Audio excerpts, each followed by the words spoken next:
All right, welcome everyone. I started it with my mic muted there, but I got it all fixed. We are ready to cast the grand finals of the Dota 2 Canada Cup. If you're new here, I'm Niz. Welcome to the channel. As we've got a best of 5 in store for ourselves here, and hopefully it's going to be a good one. We had we saw a pretty thrilling best of 3 2 days ago between Boreal and Wheel, and that was, I mean, game 1 was a little bit of a stomp. Boreal kind of walked all over them, but game 2, Wheel played some good Dota. It took them about an hour to win that one, but they got it done and pushed us to game 3, and game 3 was unbelievable. That was an action-packed affair. That was a lot of really good Dota to watch, but eventually Boreal took it. There was I think it was the second last fight of the game. It was like the big deciding fight. 9 buybacks in one fight. Unreal stuff. But that's how Boreal got here. Speaking of how they got here, let's actually rewind and go back through the tournament and find, kind of look at the path that each of these teams took. So Boreal, they were in that group with Wheel, Root, and Black Sheep. And of course, Boreal was kind of the underdog in that group. Everyone kind of thought that Wheel and Root were going to take the top 2 spots in that group, and Boreal was going to get knocked out of the tournament right there. But no, Boreal, they finished in that top 2. They knocked Root out, so Fluff and TC were sent packing right off the start of the tournament. And from there, into the playoffs, they played against top 5. They knocked them off. Then they played against Not Today. They beat them, then they played against Wheel. Then they played against the North American Rejects, which they lost to, and then they won against Wheel to get to where we are now. As for the North American Rejects, they start out in Group D, where they had a pretty weak group, to be honest. Top 5, NEL Goons and Void Boys. That wasn't too bad. That was... actually, I'll get to that in a second. Then, going into the playoffs, North American Rejects had a little bit of a tougher time from that point on. Played against Wheel in the first round. They 2-0'd them. Then they played against Summer's Rift. 2-0'd them, the defending champions. Knocked them down to the loser's bracket. Then they played against Boreal. They 2-0'd them. And that's how they got to the grand finals. So they 2-0'd everyone in the playoffs. Going back to the group stage, they won every single game in the group stage except for one against top 5, where they had 2 players suffering disconnect issues. I don't want to say the word that caused it, but they were having disconnect issues. So basically, North American Rejects pretty much undefeated all tournament long. And they already 2-0'd Boreal early on, but Boreal's going to try and show us that they can compete with the North American Rejects, as they've been upsetting all tournament long. You know that coming out of that group stage was an upset. Beating Not Today was an upset. Beating Wheel was an upset. So, here we are in a grand finals where, once again, they're the underdogs. They're going up against the North American Rejects that have a 76% chance to win, according to Dota 2 Lounge, 75% on Gosu Gamers. So they're the heavy underdogs going into this, but like I said, they've shown that they've got the stuff. Still, to me, surprising that they didn't get invited to the TI qualifiers. They tried to go through the open bracket, didn't make it, but now they're still showing they've got the goods. They're sitting here in the grand finals of the Dota 2 Canada Cup, which I believe is one of the big tournaments leading up to the international. And definitely one of the tournaments to watch for when it comes to what teams are going to put on a show in the qualifiers in the Americas regions. And now we've got one team in the grand finals that didn't make it into the qualifiers. So I guess that goes and shows you how close everything is in the Americas right now. But I'll get into talking a little bit more of that as we get through the series here, but let's try to catch up in the draft. It spent a little bit longer than I was expecting to go through that, but yeah, let's catch up in the draft. So we've got Clockwork and Undying banned out by Boreal in the first round. Gyro and Wisp were the bans for the NA Rejects. Queen of Pain, Lina, picked up by Boreal. Then Shadow Fiend and Earthshaker, picked up by the NA Rejects. Next round of bans were Shadow Demon and Disruptor for Boreal. And Tusk and Storm Spirit banned out by North American Rejects. Tusk, a little bit of an unusual ban there, but Boreal really likes playing it. Jeppins plays a pretty good Tusk, and they've pulled it out a few times, but it's going to get removed this time around. Then our final 2 picks were Dro Ranger for Boreal and then Rubik for North American Rejects. Now we're completely caught up. Another thing I do want to point out is that Boreal, we saw them in that last best of 3 going up against Wheel, playing with Kikoni rather than Angry Testy, and looks like they'll be playing with him again. So no Angry Testy, and from what we saw, Kikoni is then taking over control of that mid lane, and KVH is sliding into the kind of safe lane hard carry kind of position. So we'll look and see if Boreal still tries to do something like that. But now we have Enchantress and Visage getting picked up. Interesting. When these guys played against each other in that initial best of 3 that knocked Boreal down into the losers bracket, it was a long time ago, but it was still in 6.84. It was right at the start of May, I believe May 5th. So just over 2 weeks ago. Visage was one of those heroes that was just getting banned out and removed immediately. So surprising that he made it this far through the draft. But we'll look and see how the NA Rejects choose to use it. We already see them essentially picking up 3 typical support heroes. I'm going to guess that the Earthshaker is going to be played as more of a farming Earthshaker, maybe even just run as an offlaner. Although we saw the NA Rejects run an aggro tri-lane against Boreal in game 1 of that initial series that they played against each other, and it really crippled Boreal. We've seen PQ, Jeppins, Pizza Dad have incredible plays all tournament long, and they were just kind of left so far behind and struggling off the start of the game. Jeppins, of course, not in that tri-lane, but he's their offlaner, and he was stuck in a hard lane, and everyone on Boreal was just kind of, whoa, what do we do here? We got completely run over, and they did. It was North American Rejects all game long. Game 2 was closer, but in fact, Boreal was actually ahead for the majority of that game, although it didn't feel like it. But we have our final 2 picks here. It's going to be a Sand King for Pizza Dad, and for Boreal, and an Ursa for the NA Rejects. So that'll round up our rosters here, and interesting picks so far. Really interesting picks, considering we've got essentially 3 typical support heroes on either side's lineup. Of course, Lina, Enchantress, and Sand King. And then, of course, Earthshaker, Rubik, and Visage. We'll look to see how they're going to use those as we just wait for the last player to choose their hero here. And we'll be able to hop into it. As who are we waiting on? Oh, no one apparently, as we jumped right into it. So let's introduce the teams and our players. On the Radiant side is going to be the North American Rejects. They are relatively undefeated all tournament long, and they're going to look to continue that in this best of 5, and hopefully try to claim that large share of the almost $12,000 prize pool. But we've got Chad playing the Rubik for them. Fogged is going to be playing the Visage. Then we've got Korok on the Ursa, the Fuzzy Wuzzy. Ush is going to be playing the mid Shadow Fiend, and all the way up in the top lane is going to be MSS on that offlane Earthshaker. And our bot for the Dire side, we've got Team Boreal, but looks like we may have action right off the start of this game, as Korok's going to walk right into Boreal as he gets stunned up by Pizza Dad, but nice lift by Chad to disengage as he picks up Pizza Dad and tosses the Sand King right back into his team, stunning everyone.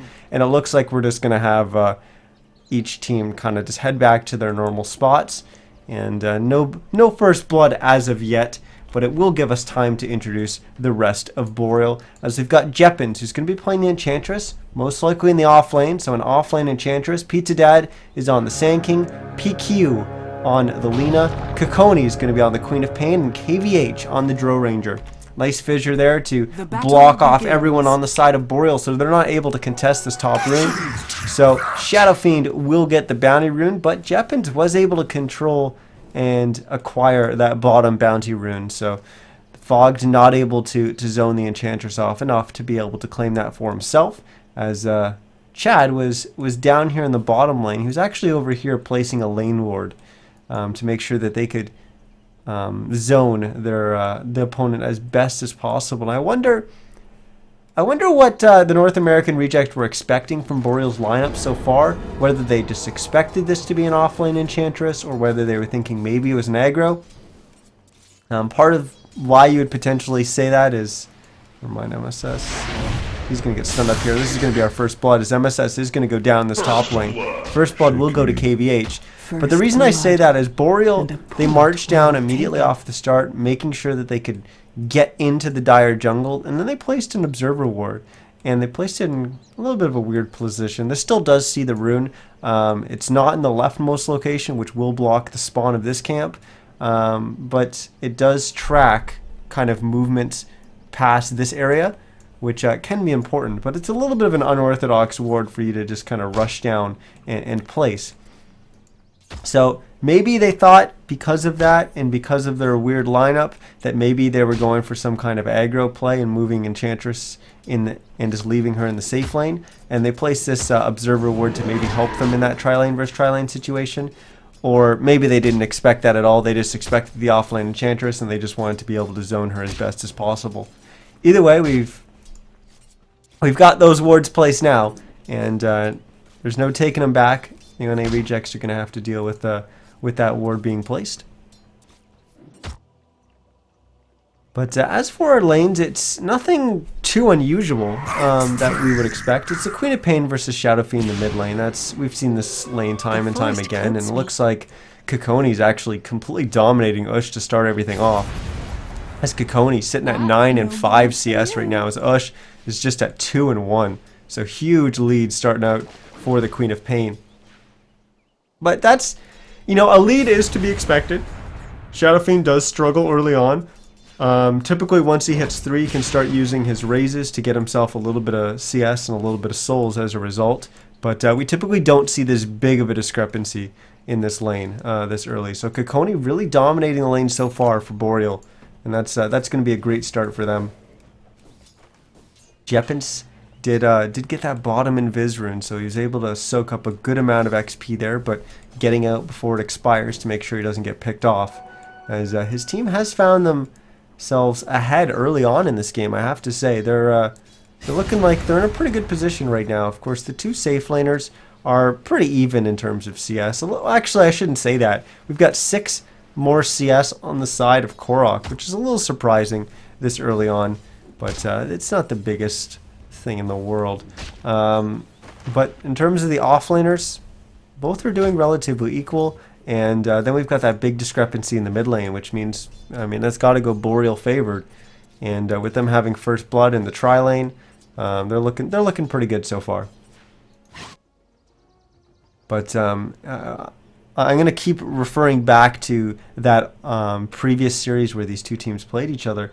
In Game 2 of that series, Boreal started off incredibly well. They were completely dominating the North American Rejects early on. Then MSS kind of came out of nowhere on the clockwork and really started making some plays and brought his team right back into it. Then the North American Rejects, who looked down and out, started making good rotations. But we're going to have some action. Here's Kekoni going on the... But it was Ush maybe baiting a little bit as Fogged. We saw him make that rotation over. He was just kind of lying in the wings as he was there to kind of counter engage. And we've got our first kill for the North American Rejects as Kekoni went down there. So yeah, he was ahead in CS, but he just died there. So that's going to give away a little bit of that advantage he had just acquired. But going back to that Game 2 in the previous series, the North American Rejects, they looked kind of down and out, but they made some really good rotations, and they got themselves back in the game. And it took them about 30 minutes for it to actually show on the scoreboard in terms of gold that they were actually taking over the game. But it felt from pretty early on, I'd say maybe 15 minutes into the game that the North American Rejects had a firm grasp on the game, despite the fact that they were behind in gold. So expect them to play with a lot of confidence, like they did in the past, because they were definitely able to control those games. But Ush maybe baiting a little bit more as he's got Fogged lying in behind him once again. As Kokoni needs to be a little bit careful. Fogg just showed to this catapult as he was up on the high ground there. But yeah, just exchanging a little bit of damage there. Maybe just reminding Kokoni that he's there. But now Fogged will actually just go up here to the top room, pick up the regen, and maybe look to make a complete rotation up, or maybe not. I don't know. Maybe a little indecisive. Just maybe trying to zone to make sure he has better positioning for the 6-minute rune. As we look up here in the top lane as MSS is kind of sneaking around the trees here, avoiding some of the damage that KVH was trying to put out and zone him back. But now Fisher's going to go down, but Fogg not able to get in range to get that Grave Chill off. Where are the supports? Well, one of them at least, PQ, has made his way down to the bottom lane, trying to help out Jeppins a little bit. As Korok going on the offensive there. Chad not able to get the lift though. He will get the lift off onto the Satyr, and Korok will be able to slash? Claw? Scratch, that's the word I'm looking for. Scratch the Satyr down and get that little bit of gold. But still no kills yet. It's a little bit of a passive. When we're looking at kills, a little bit of a passive game, but there's been a lot of movement, just nothing's actually happened, and that's both good and bad. I guess it's bad if you're a spectator because you're not seeing a lot of action, but it's good. It's good Dota because you're seeing heroes moving around, trying to create opportunities, and that's always good when heroes are players are moving around trying to create those opportunities. That means we're set up to potentially have action, but the fact that action isn't happening as a result of those rotations means there's even better rotations and better reads by the opponent to make sure that nothing happens as a result of those rotations. So we're seeing some pretty high level Dota here, besides the fact that we're not actually seeing much happening, and I hope that makes sense. But yeah, not too much in terms of bloodshed just yet, just the 1-1 kill total. But we have to keep our eye on this mid lane, as this is going to be one of the bigger deciding lanes, as Kokoni still out in front. 38-11 is his CS compared to the 29-6 for Ush. But the gap has narrowed a little bit. Keep in mind that Ush did get a kill on Kokoni as a result of Fogg's rotation. Now MSS will camp this top rune. He's sitting at almost level 5 right now. Let's compare that to Jeppins, who has hit 5, but only a very, very slight XP advantage going the way of the Enchantress.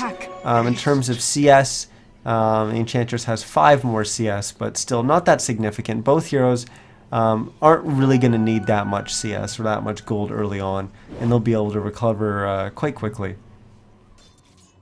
I did not note the build that MSS was going, but it looks like the typical max fissure and 1 point in both the Enchant Totem and Aftershock. So he's going for the max fissure build as opposed to going for the Enchant Totem build. I actually kind of like the Aftershock build as well.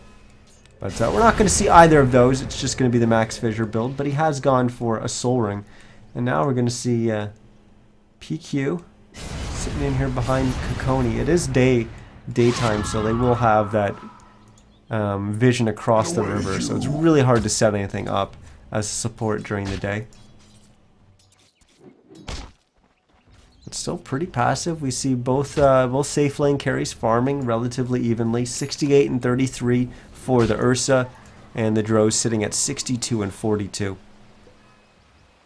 So pretty even when everything is considered there. And now Fogg has dove past the tower with Korok. He's going to go down, but will Korok be able to get a kill? No! He gets PQ down incredibly low, but Kokoni is there and Pizza Dad too. And they'll be able to drop Korok. So 2 heroes go down on the side of the North American Rejects as they try to take control of this game, try to exert their dominance, but they get punished that time by Boreals. Boreals had their number so far on on those rotations, and we'll look to see if maybe they're able to keep that going. Taking a look at Shad now, who surprisingly has gone for 2 points in telekinesis. There's always a debate in terms of Rubik's skill build. Do you put 1 point or do you put 2 points in telekinesis? One is typically enough, and it allows you to get an extra point into no field earlier. So you get that leveled up, which typically helps with fighting a little bit earlier on. And the extra disabled duration of telekinesis isn't really that big. The one thing that's nice about it is the increased cast range, but still, a Rubik isn't really that sensitive when it comes to cast range. But maybe you would have liked another point in it here, because that was pretty close to being in lift range. Fortunately, I just missed a kill in the top lane as KVH and looks like Kokoni have found a kill on MSS. So 4-1 now in favor of Boreal eSports. And we take a look at Pizza Dad. He's sitting at almost 2,000 or 2,100 gold, so he's very, very close to that Blink Dagger on the Sand King, and he'll probably get it with just this camp right here, just 200 gold away from finishing that, as Fogged gets forced away here in the bottom rune, as there was a little bit of a battle for rune, as Jeppins and PQ were there as well. But still pretty passive so far. I'm going to switch over to the net worth, see who our number one is. It is going to be the Shadow Fiend at 5,500 net worth so far, but followed very, very closely behind is KVH on the Drow Ranger at 5,400.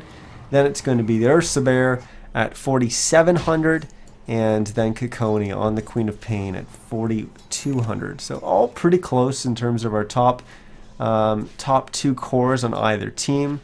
There is going to be a little bit of a discrepancy because of the Sand King, so Boreal's going to have a little bit more gold when you look at the supports, and they even have a little bit more gold in their offlaner as well. About 800 gold is the difference between the two offlaners. Radiant's middle tower. So when it's all said and done, let's actually look at our gold graph, and it does mean that Boreal is leading by about 1,500 right now, but North American Reject's going to look to change that up, as we've got some TPs up here to the top lane, plus a smoke, as they've made their way up into this top rune. And oh my goodness, look at this. KVH knows exactly what's up. Look at this. He had no vision of this. There's no observer ward. There's nothing. He knows what's up. He backs away and plays it safe. And this Radiant structures this TP into smoke is not really going to result in a kill here for the North American Rejects, unless they're able to make their way mid here and come down in behind Kokoni. Oh no, this Queen of Pain could be in trouble. Oh no, he tries to go one way. He runs into Fogged. He tries to turn around, and there's the other three heroes. So his first instinct there was correct, but unfortunately, when he ended up running into that Visage and tried to turn back around, he had nowhere to run, nowhere to hide. And that smoke actually did work out for the North American Rejects, despite it being read pretty well by KVH in that top lane. Pizza Dad has finished that Blink Dagger. So they've got a Blink Dagger to counter the Blink Dagger coming out from the Ursa. Although Ursa, his damage output can be so high, and it comes out so fast, that a hero like, if he's able to jump on PQ and Pizza Dad isn't there immediately, Korak can deal so much damage, but he's not going to even get the chance to jump in, as Pizza Dad's going to initiate on him instead. He's going to channel the epicenter and use that, and it is just going to be a trade, but definitely advantage goes the way of Boreal. Meanwhile, in the top lane, KVH gets the destruction on the tower. He had some help from Jeppins. Chad and MSS were there, but neither of them able to get the deny. Chad made an attempt for it, but the last hit was there from Korak.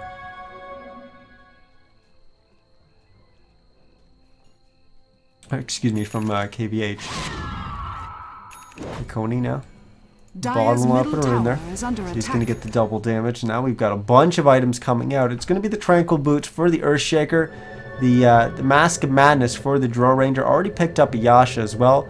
As we've got action in the mid lane as Ush has pushed up maybe a little bit too far, but MSS is there with the Fissure to stop any further aggression. Chad even TPing on in to make sure that his mid Shadow Fiend was nice and safe. He has stolen Gust. That's a really nice pickup for the Rubik. But I also want to point out that this medallion was picked up by Fogged. So that means if they're able to wipe out Boreal, they're able to jump into the Roach Pit very, very quickly. They could also potentially just try to smoke, go into the Roach Pit with the Visage and the Ursa, and they could very, very quickly bring it down. Of course, Ursa would be able to bring down Roach by himself, but with Fog there and that medallion, it would go down so much faster.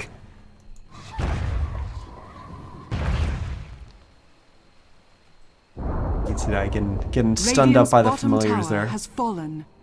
As I expect him to farm just a little bit until his epicenter comes back up. Of course, he can be pretty effective without the epicenter as soon as he's got his blink. And there's that damage coming out from Korok as he just blows up Kokoni. Jeppins now brings out the heal. Now Ush overstepping his bounce. You're getting completely slowed down. So much slow as the enchant and the frost arrows come out as they're going to score the kill there, but it does cost KVH his life. Pizza Dad comes in. He gets lifted, but we're going to lose Korok, and PQ is going to go down. He got the Laguna off. That's what got the kill onto Korok. Pizza Dad not able to get out either. As Boreal's, the entire team of Boreal is going to go down there. They just scored 2 kills there on the 2 most important targets, but still it cost them everyone on their team. So definitely not what they were looking for going into that. And with that, the North American Rejects do find themselves ahead in our kill total right now on our scoreboard at 8-7, and now they're going to get that mid-tier 1 tower. Kokoni TPing on in, will try to get engaged onto Chad, and you should get the kill here. Yes, he will with the Blink Sonic Wave. We'll be able to finish that off and even us up at 8 kills apiece. TP into the top tower is KVH. Does he know that Fog is still sticking around here? It's not really going to matter as Fog's just going to rotate away. Now he definitely knows as this Observer Ward is going to spot Fog backing away. Korok going to be bottling up a bounty rune here. Nothing too big. Not sure what the other rune was. We can take a quick look. It is a haste. So that's been bottled up on Kokoni as he's farming up in the bottom lane. Look like he's going for Aghanim Scepters, his first item pickup. As he's almost completed that. Just under 700 gold from finishing that. And oh, that's a big pickup. MSS just buys this Blink Dagger. So we got a Blink Earthshaker, so we can jump in and give everyone the Slamma-Jammas with the big Echo Slam.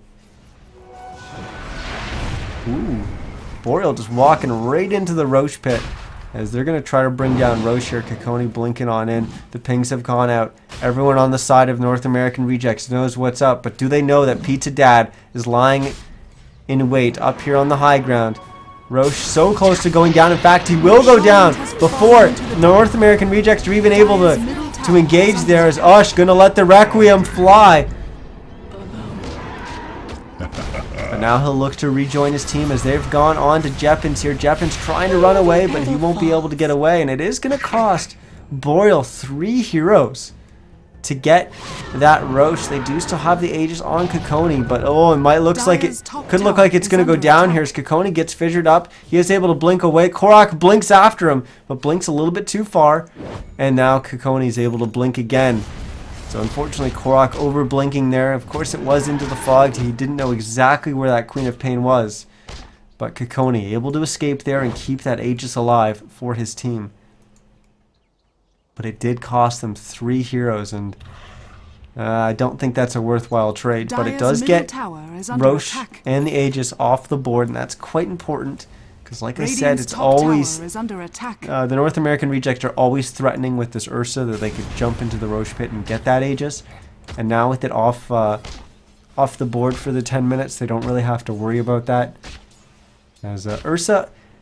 Just by him being in the game, it tethers you kind of around the Roche Pit, or at least one of your supports kind of around the Roche Pit, keeping an eye on it, as it's always a very real possibility that Ursa can go in and do it at any time. Radiant's middle tower is under attack. But we're seeing a good movement here from Boreals. They're just going to push down mid as North American Rejects went top, and now they're going to be forced to TP all into the mid lane, but the tower is already going to go down. We are going to lose KVH there. Pizza Dad did a nice job of engaging there and stunning everyone up, but it will cost him his life, and unfortunately his team's not going to be able to get out alive. As PQ's gone down, looks like we're going to lose Jeppins as well. The only one out is going to be Kokoni as he still has that Aegis.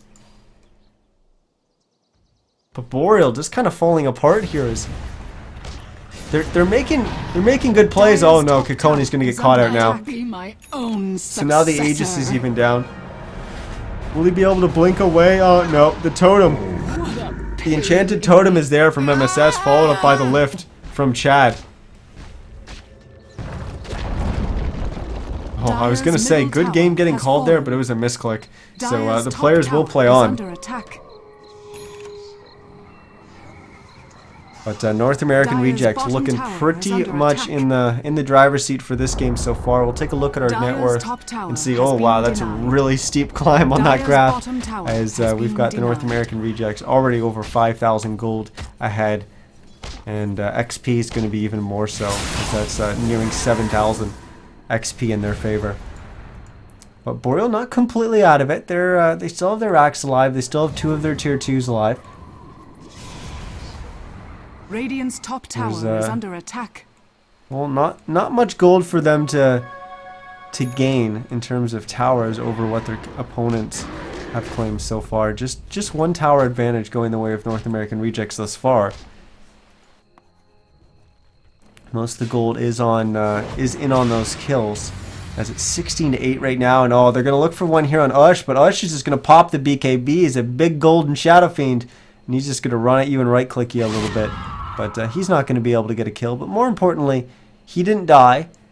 But it did cost him his first charge on his BKB. That was a 10-second BKB, so now it's down to 9.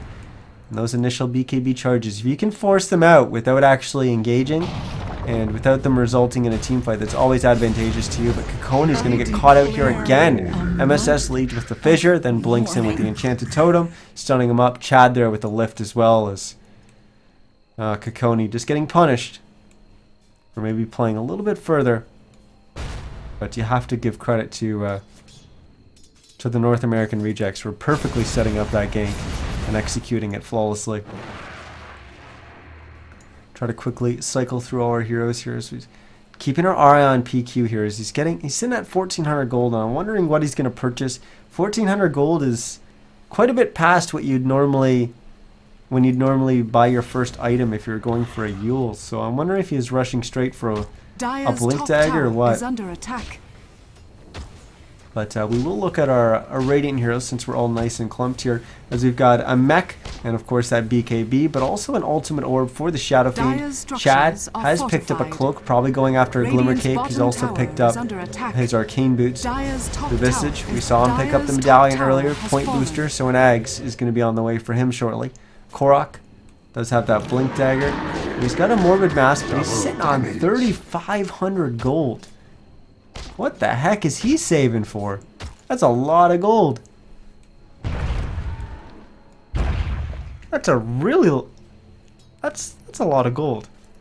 I mean, maybe he's going straight for like a Satanic or something like this. MSS, fortunately, gonna run into Kakoni and Pizza Dad there, so he will go down.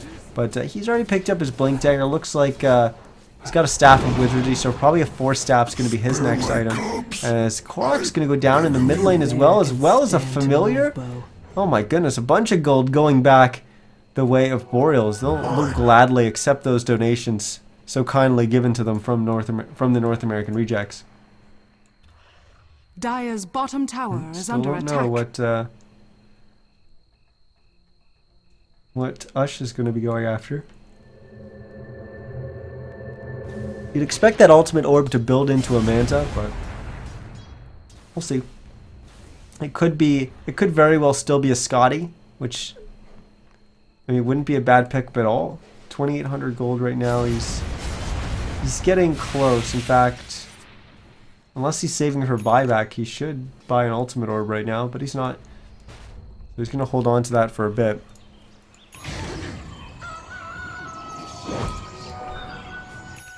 But Korok, on his respawn, will buy a Vlad's and then an Ogre Club. Not sure why he was saving his gold for so long. And oh my goodness, Fogged picking up his Aghanim Scepter. So, bunch of new items coming out here for the North American Rejects. Has PQ spent gold? Yeah, he has. He's actually bought a Glimmer Cape, so that's going to be on the Lina. So that's going to allow her to engage now. And okay, so Ush just buying the full Eye of Scotty all at once there. Well, with the exception of the one ultimate orb he had, but buying the remainder of it with that gold that we saw on him. KVH has finished his S and Y, and now he's picked up another ultimate orb. Probably going to be a Scotty for him. Jeppens. It's like he's got half of every item completed there, but the big ones are going to be the Point Booster and the Ogre Club, so he's going to be going after an Agnums. And no, now we're going to have MSS finishing his 4 staff on the Earthshaker. As we see a little bit of grouping here in the bottom lane as the North American Rejects have all 5 heroes down here looking to push the tier 2.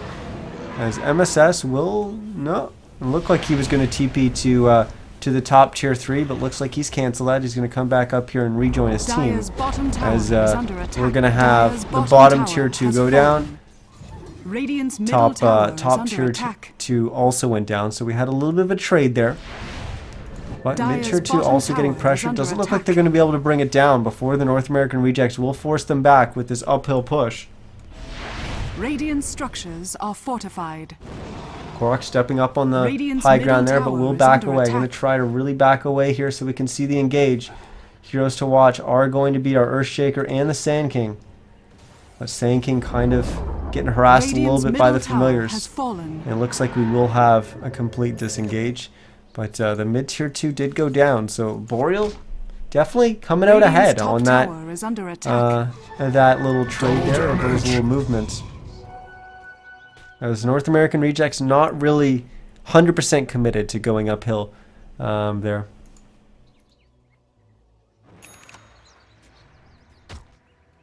Not yet, but let's take a look at their lead again. This is where it has come down a little bit.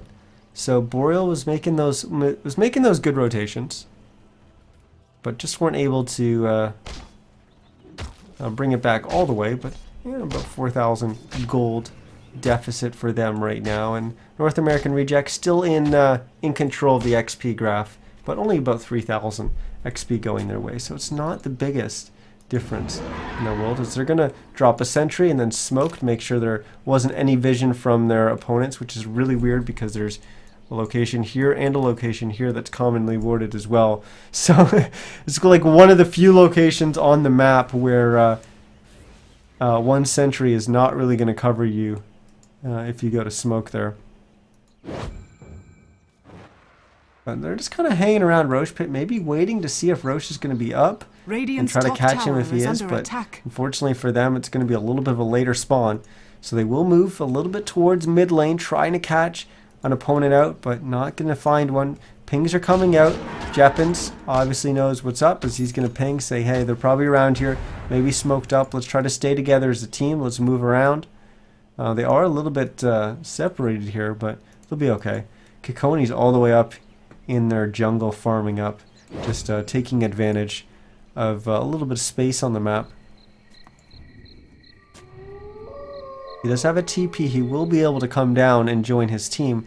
Problem is that with both these tier 2s down, it's a long way for him to TP and then rejoin his team. As he's going to have to TP probably to either to one of the towers or probably to this money hut down onto the low ground and then start blinking his way over there. But well, he's going to have to do it soon because we've got Roche respawned and Ursa's already smacking away at it, and it looks like we're not even going to get Boreal moving out of their base before Roche goes down.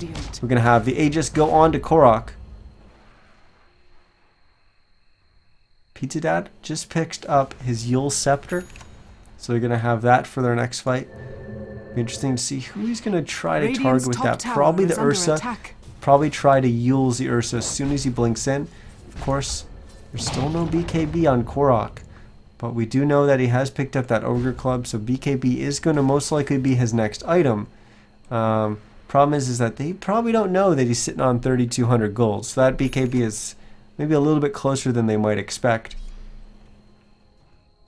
But then again, they know how long ago he picked up this Ogre Club. They should know he's getting close to finishing that BKB, so next time he blinks in, he could very well have it. It's one of those things, one of those timings that you're just like, okay, well, we know roughly when he picked this up. We know roughly when his next item's going to be. It's similar to knowing the timing of when Sand King's going to have his Blink Dagger, when Earthshaker's going to have his Blink Dagger.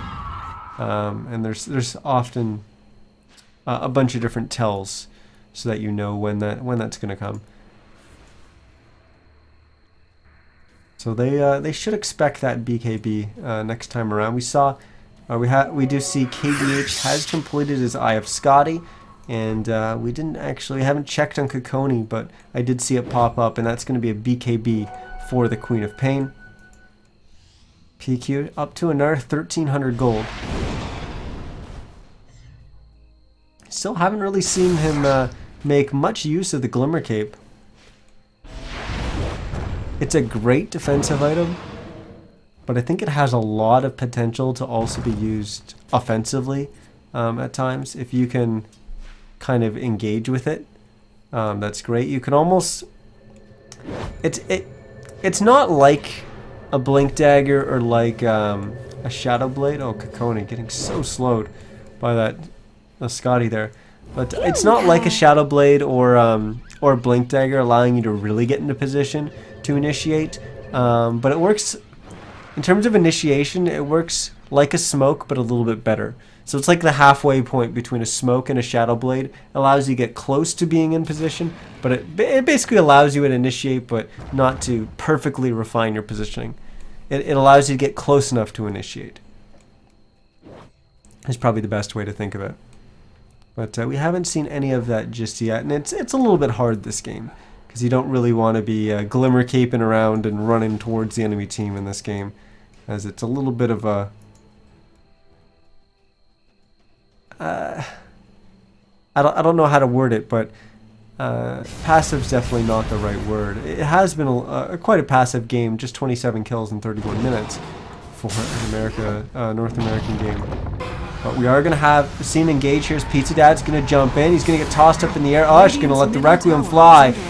And that's going to spell the end of Pizza Dad as he's going to go down. Jeppins is going to go down to Ursa as he blinks on in. And Jeppins is going to buy back. The Sonic Wave comes out from Kokoni. Doesn't deal damage to any hero as Korok was BKB'd and no one else was in range. And now the North American Rejects will back away. They forced that buyback to come out. They dropped the tier 3 tower. And looks like that's going to be the end of it. As Kokoni stepped up, Korok blinked in, but he still had another blink to counter him. KVH was pushing in the mid lane. MSS has come back. He's going to stun him up. And now KVH going to try to TP away. There is an interrupt as MSS gets the enchant off to stun him once again. KVH almost able to TP out there. But good use of the abilities there from MSS. Spacing them out enough so that he's going to have the enchant up. So TP wasn't possible, but we just missed a kill in the bottom lanes. Looks like Kokoni pushed up maybe a little bit too far again. This time Chad was there with the lift to make sure that Korok was able to get that kill once he got on the Queen of Pain. Now he's going to look for another. He's going to jump on PQ. PQ just buying that Ghost Scepter. Great pickup going up against an Ursa, and frankly a great pickup going up against the North American Rejects. Not really that much magical burst damage that can come out from them. So Ghost Scepter really valuable. You have to be a little bit more sensitive with your use of it. But Pizza Dad gonna jump in with the epicenter, gets a burrow strike off onto Chad, but now he's just gonna get lifted, fissured, and all that. Sonic Wave's gonna come out from Kokoni, but Chad's managing to live here as the only one we've seen go down so far is Pizza Dad, as Fog got that kill. And Fog going to continue to deal more damage as he throws out the Soul Assumption onto KVH. But the real damage is being done to the melee racks as it's gone down. Now the range racks is North American Rejects will probably slide into the mid lane and try and beat down this tier 3 tower. Or maybe they'll just back away. They might play a little bit safer here. They do have another 20 seconds before the Sand King's going to be back up. Chad on low HP. He did just buy a Blink Dagger, so he's got that available to him for next fight. Of course, it is still going to be back in the base, so he's not going to have that available to him right now. But he is sitting at just under 300 gold or HP. But they will get the tier 3, and now they'll back away with the Sand King respawning. So really responsible play coming out here from the North American Rejects. And as I say that, they're just going to go right back in. they're not going to back away for too long, as we've got a smoke from Boreals. They're looking for a little bit of a wraparound play, as Kikoni and KVH are going to be coming in from the side. But Pizza Dad's just got initiated on, and he just disappears. Sonic Wave comes out from Kikoni, whiffs, doesn't hit a single person again. It's disaster. These last two Queen of Pain ults have just not landed on any targets, and a little bit of a wasted BKB charge when it was all said and done, because there wasn't really an engage, wasn't really a good use for that BKB. Not much getting done by Kikoni there.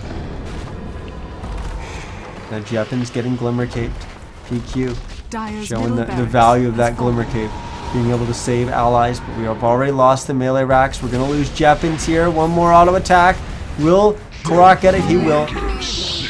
Ush deciding not to finish off PQ. He just switched off or not to finish off Jeppins. He just switched off and went for PQ instead. But we will have GG called. Boreal's gonna bow out of this one, as North American Rejects, well, they started off a little slow. Boreal had a good start, but then the North American Rejects just got the ball rolling, made some good rotations, made some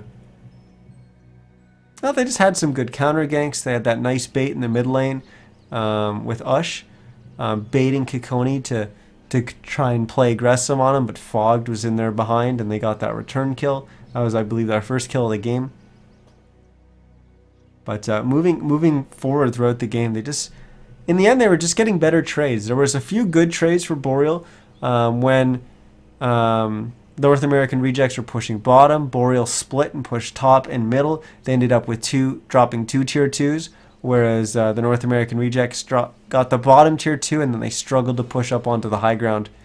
But yeah, they definitely did enough to win this game, as it looked a little one-sided, to be quite honest, as we'll see if Boreal is able to rebound in game 2 to come back into this. Reminder, this is a best of 5, so it's a little bit of a long series, and Boreal, they're going to start off down a game, but they've got at least 2 more chances to get themselves back into this series, and so we'll look to see what they're able to do as we wait for game 2 to come back up. But it should be probably about 5 minutes wait, so I'm gonna take the much needed break and a sip of water, as I've been talking the entire time.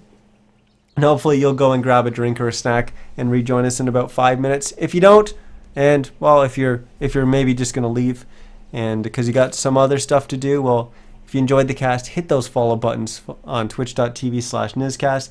If you do have to leave and you want to see the rest of the series, I will be uploading all the VODs of everything I cast to my YouTube channel, youtube.com/NizCast.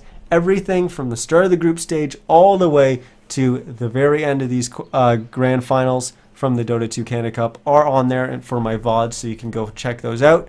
But we'll be back in about 5 minutes.